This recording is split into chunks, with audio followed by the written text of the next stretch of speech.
des erreurs que beaucoup de reines commettent, d'accord, dans le choix et dans qu'on fait le mauvais choix. Et c'est vraiment les choix qui nos choix qui nous causent des problèmes, en fait.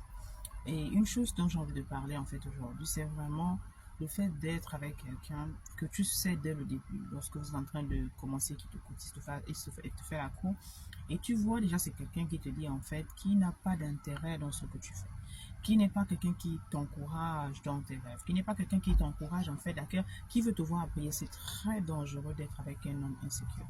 C'est très dangereux d'être avec un roi, d'accord, qui ne te célèbre pas. C'est très dangereux d'être avec un roi qui ne voit pas le potentiel qui est en toi en dehors en fait de faire des bébés. C'est vrai que j'aime beaucoup dire la femme a plus se donner que faire des bébés. Il y a beaucoup de femmes dont le potentiel a été éteint justement parce qu'ils étaient avec des mauvais rois. Je suis désolée.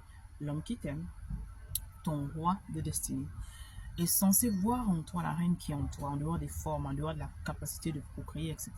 Voir qu'il y a des choses qui sont en toi, des livres qui sont en toi. Il va t'encourager, il dit non, je te vois en train d'écrire les livres, je te vois en train de parler dans les conférences, je te vois en train de voyager, je te vois en train de faire en fait des choses extraordinaires.